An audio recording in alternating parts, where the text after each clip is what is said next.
8th grade, we're going to have lesson 8 and super easy conjunction review. Stuff you probably learned in, what, 2nd, 3rd grade.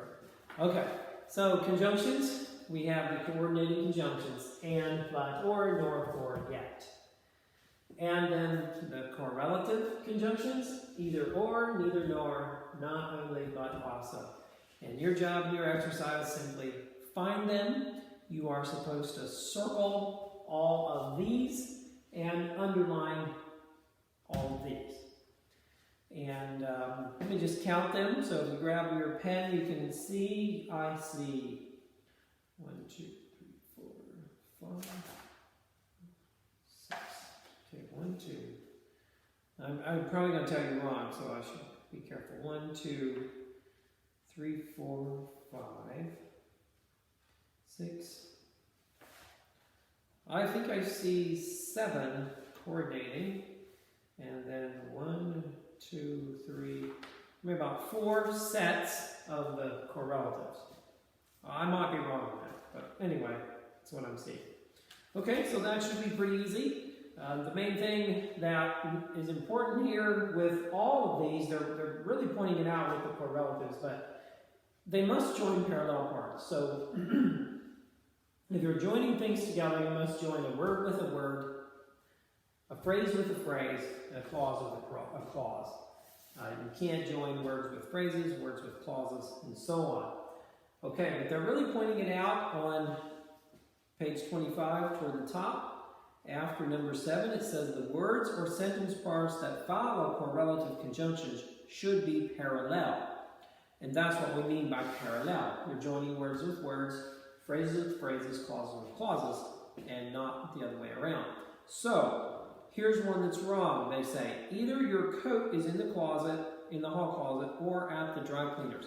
Okay, so you're joining, the way this sentence is written, you're joining either your coat or dry cleaners.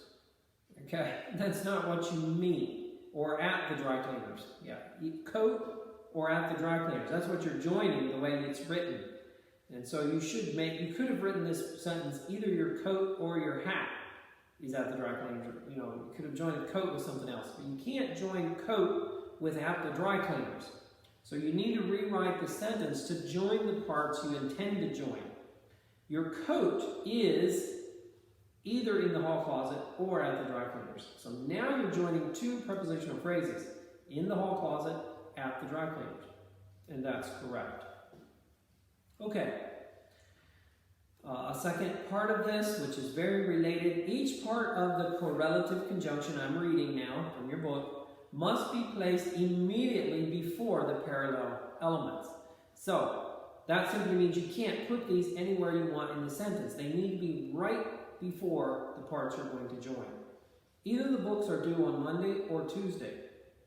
And this is kind of doing the same thing as you just did. So you're joining books with Tuesday. And that's not what you intend to do. The books are due on either Monday or Tuesday. You want to join Monday and Tuesday together. Okay, so you have number 8 there to do that. Either John lives in Minnesota or Michigan. So there, the way that is written, you're joining John with Michigan. Either John or Michigan.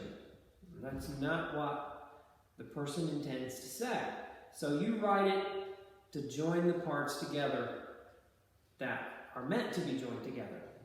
Okay, then you should write a sentence using each conjunction and to connect 2 phrases. And what do we mean by phrases? Prepositional phrases. Or they could be infinitive or gerund phrases. But, you know, probably the easiest for you to do would be to join prepositional phrases. John walked across the bridge, across the lawn and over the bridge. Okay, something like that. Either or to connect 2 words. So you need to have simply words. Just like number 8 would be connecting words with either or. Minnesota or Michigan. Either Minnesota or Michigan. So write sentences. With that, you have rewriting a passive voice sentence to active. Make sure the subject of the sentence is the doer. Takes care of that. Numbers 12, 13, and 14. You have underlined phrases. Are they direct objects or predicate nominatives.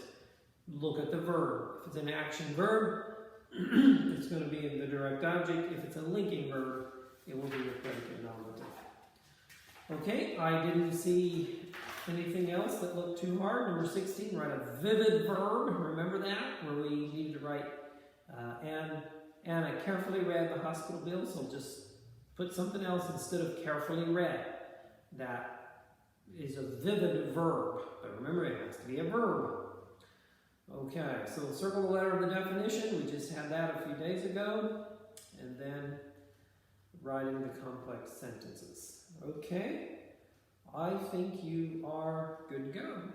So have a good time doing conjunctions.